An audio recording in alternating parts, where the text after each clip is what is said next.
Okay, another episode of the Nerdy Virgin podcast. And I'm currently doing this while walking. You know what I've realized? I'm going to be totally honest with you. There's two things I hate doing. Exercising and podcasting. So when I do them at the same time, I find that in a way they're kind of canceling each other out. It's kind of the thing where at the end of the process, I do feel better in both cases. I've tried doing this like sitting in a room, and I find that it's, I don't know, I can't sit still. I'm turning into my mother.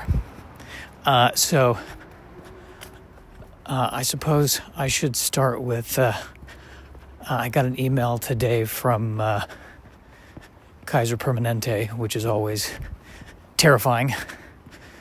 And it's nearly time for me to check on the pineal gland cyst that I have. They said you have to come back in a year. And we're just going to make sure it's not doing anything untoward. Untoward. Is it the cyst that's preventing me from saying that correctly? You know what I mean. Make sure it's not causing any problems. So now I can start panicking about that. Very exciting to bring that back into the fold. I'd forgotten about Jeff the pineal cyst. Been distracted by fires and political upheaval and just in general my 40s. So, you know what just popped in my head, other than hopefully not the cyst, is I'm 43, so average day in my life right now is I woke up and I said to myself, I remember the movie Wing Commander. Yeah, I know it didn't get very good reviews, but it's a guilty pleasure of mine. And by the way, why is it that watching a movie that didn't get good reviews is considered a guilty pleasure? There's nothing to feel guilty about. It should just be a pleasure. Why should I feel guilty about this? Because Roger Ebert didn't like it? He hated that movie, by the way. I still remember the review. He was very upset. Because it came out, I think, right around the time that Stanley Kubrick passed away. And so it was like on the fact that this movie should come out on the day, or near the day when the guy who created 2001: A Space Odyssey.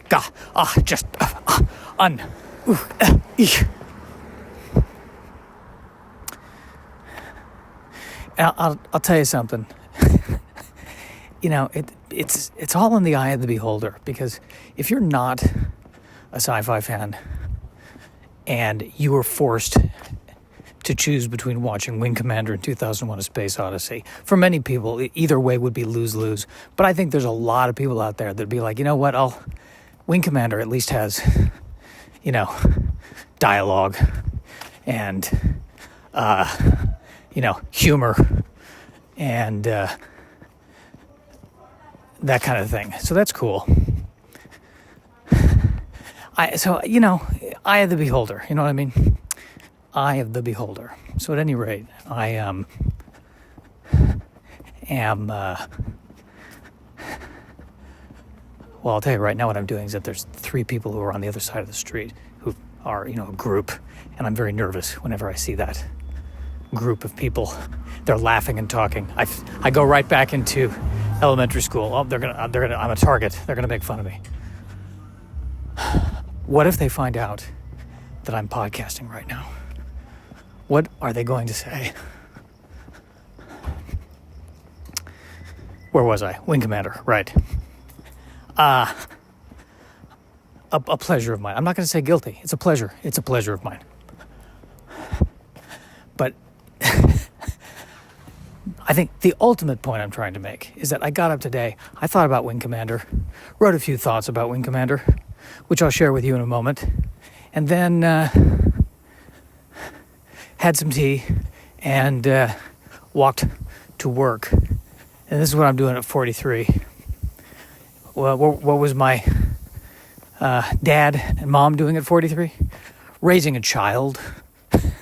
living an adult life, going to, Dad was a lawyer, doing adult things. I don't think either of them, I don't think the movie had come out when they were 43 at the time, but I don't think either of them were stopping and going, guilty pleasure or not guilty pleasure. They were too busy doing adult things. And so I'm in my head about that a little bit with the cyst. Maybe it's the cyst who's questioning my life choices. Who can say? Maybe the MRI in a few months. But I am very, and I got that email today and I'm freaking me out a little bit. And then there's the part of me that's like, what if I just don't get the MRI? What if I just keep living my life until I got to do something different? That was my mom's philosophy. I'll just keep going until I got to handle it. And now the only problem with that is that was her philosophy towards the end, and she let it go, and then she died. So, torn. I guess I don't want to die, so I guess I got to go get this MRI. I didn't mean to rhyme there. I really apologize for that rhyme. Hopefully that'll be the last time. Oh, look at me. Look at me being cute. Another thing about Wing Commander, by the way, David Suchet is in it. And as far as I'm concerned, this isn't even a joke. I wrote this in my journal this morning, feeling confident enough that it was a joke. But the David Suchet, I know he's not American. He's British. I still consider him a national treasure. Can America make a Brit a national treasure? I dare say it can. I dare say it should.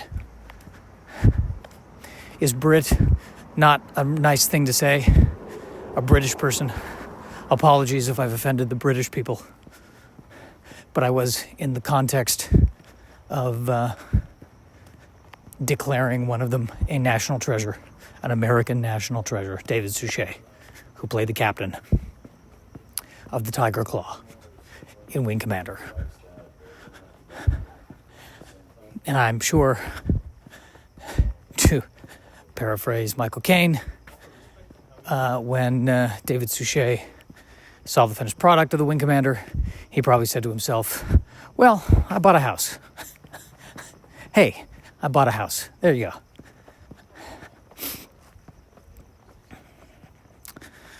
Proving once again, British actors can make anything. They can sell anything. You can give them any dialogue, they'll sell it. Doesn't matter what it is. You take a Pokemon movie, make them all played by British actors. Suddenly, there's 9 Oscar nominations for the Pokemon movie, and people are going, who would have thought? Who would have thought?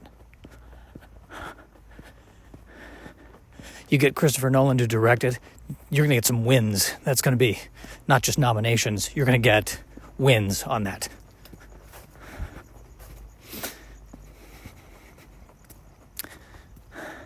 But I don't think I'm covering anything new. We know this about British actors.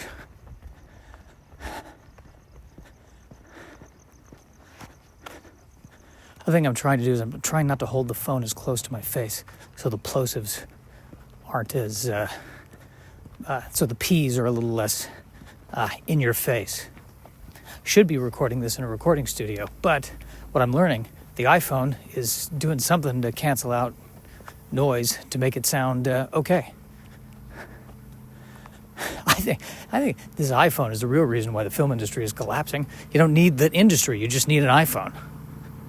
Everyone's just doing their own thing.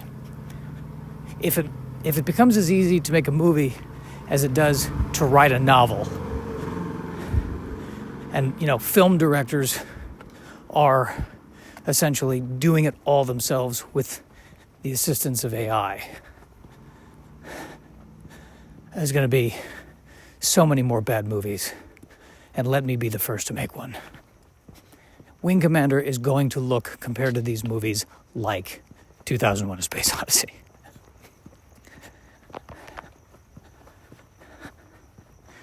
That is the simple reality of the situation. You know what else the reality of the situation is? I'm getting a bit winded. I used to be able to do this walk without getting winded. I pulled back on doing the walk. Maybe this is why I'm getting winded.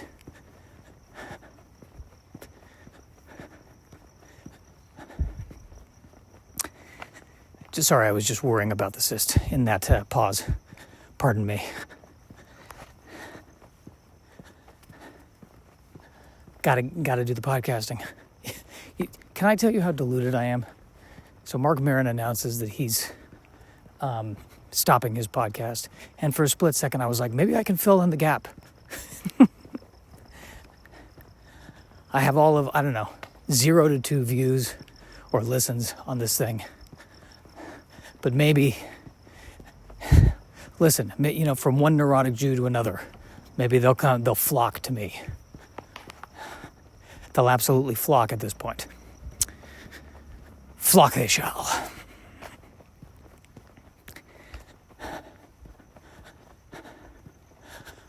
So,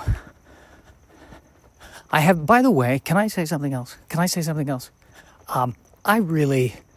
I need to apologize to George Lucas because I spent a lot of years making fun of those prequels. And I had never done this before, but I've been watching the Star Wars movies in order.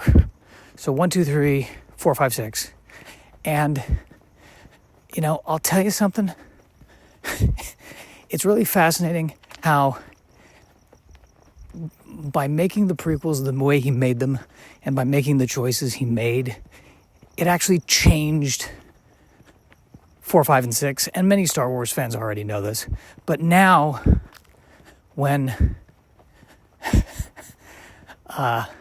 Obi-Wan says to Luke in episode 4, a young Jedi named Darth Vader betrayed and murdered your father.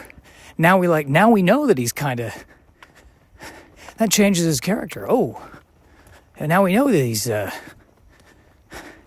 deliberately, fiddling, fudging it a little bit.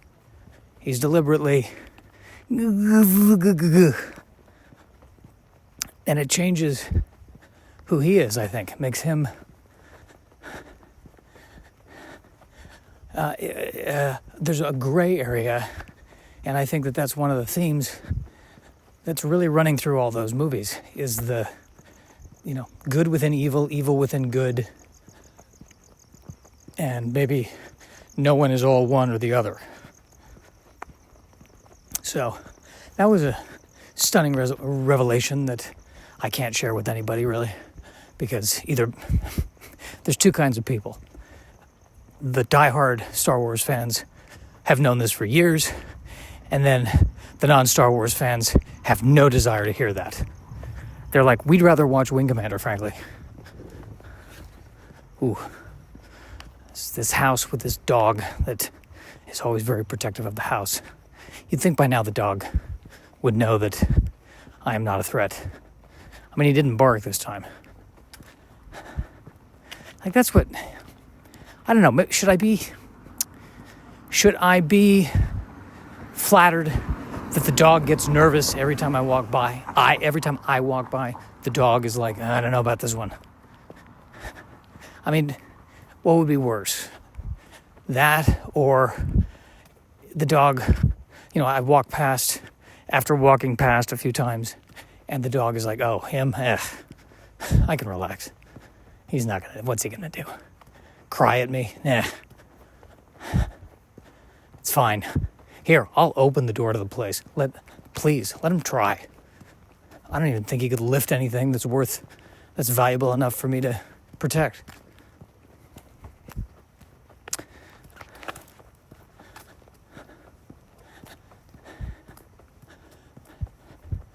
Now, the thought has occurred that I should be podcasting for an hour. And I don't know, is that really a good idea for anybody? I mean, I think that the critical thing here is the freaking out about the cyst. I think that's the critical thing. And, hoping that it continues to be nothing. I suppose the only other thing I should address is that I have successfully cut out the processed sugar in my diet. I mean, I'm still carb heavy, but it's healthier breads, maybe some crackers. Still a lot of fruit, probably not enough greens. Some spaghetti yesterday, but with no sauce. I also had a steak yesterday, which was not as good as I was hoping it would be. Didn't do it for me. But I have now for about, I think it's been 3 weeks, totally cut out all the sugar. I think the one time I do go to this coffee shop and I order tea, and they give these tiny little cookies with the tea, just one cookie. So maybe one cookie every 2 or 3 days, and that's it. And I feel like this is the part of the story where then I admit, and 50 Skittles every 5 seconds. I'm not, no. I'm way better than what I was doing. And I'm addicted to sugar, and I use it to run away from my feelings. So now the feelings are coming up, and it's all the same feelings. It's grief, still grieving over my mom's death. It's this feeling of being a failure, that I'm not really where I'm at in my life. A comedian who everyone knows. I've been doing stand-up now for 13 years, and I still feel uncomfortable even saying I'm a stand-up.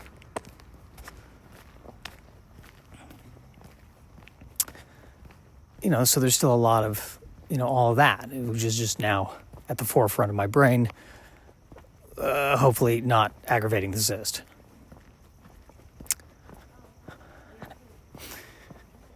But I think the other thing that is so strange, the thing that I did not anticipate, is that, I always kind of knew, I'm going to get older, I'm going to change, or, change in some ways, not in any productive ways, but I'm going to be, growing, changing, being different. But the thing that should have not been a surprise, but is a surprise, is how much the world is also changing. And it does seem to be happening very, very fast. Los Angeles is changing. This AI revolution is really, I think, going to change a lot. And it's scary. I've talked to other people who are scared. A lot of people are scared right now. The fact that even, people are using ChatGPT, we're using it, I use it to, not write anything creatively, but to handle a lot of the work writing. And I just think about how, before there were cell phones, when we were just using landlines, we had to memorize phone numbers and have, phone books and write down the numbers in the books if we didn't memorize them. And now it's all in the phone. We don't memorize any numbers. And I see the next generation of that starting to happen, which is, are they even going to need to teach penmanship anymore? Are they going to need to teach writing?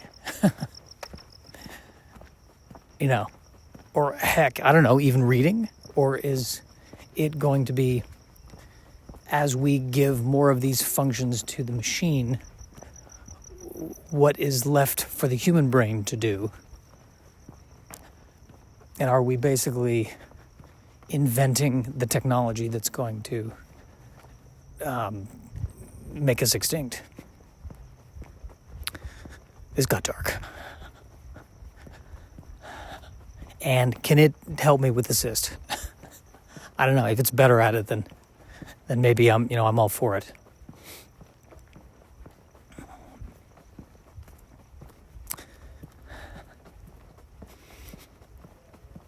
I think maybe what will happen is there's going to come a point where we will have to fight for whatever way of life that we want to have. Maybe that's what it's going to be. And there will be a society where technology is running the whole society, and there will be societies where, I'm guessing, if not already, there's going to be a society where technology is rejected and people go back to a more simple existence, which is not unlike, wasn't that Brave New World, right? I think that was Brave New World. But I wonder if that's where we're going to go. Very terrifying. Very terrifying. And then the question is, what world do I want to live in? The one where technology runs everything, or the one where it's all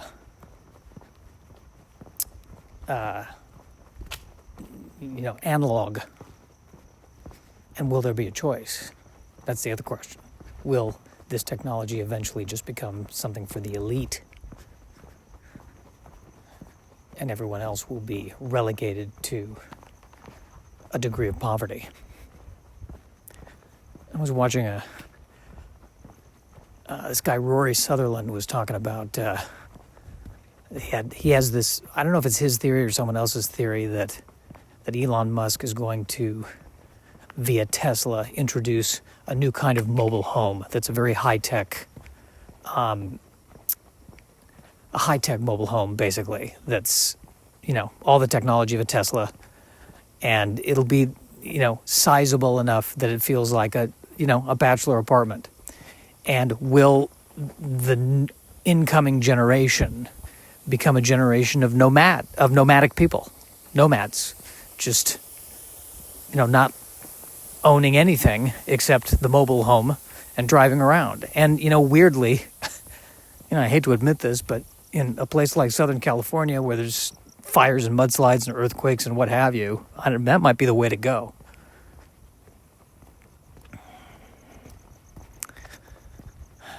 Just giant, all these malls that no one's using anymore because everyone orders stuff online. Then again, here's the thing. If you're ordering everything online, where do you pick it up? What am I saying? The robots will just walk up to your door.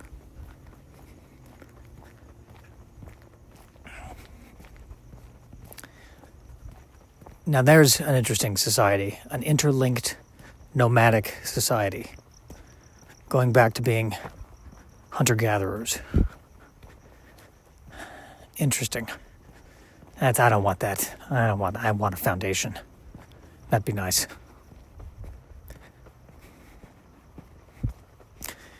But we will have to figure this out. It's 23 minutes. How can we do any more than this? We're good. There's enough. This is enough. We're fine. This is good.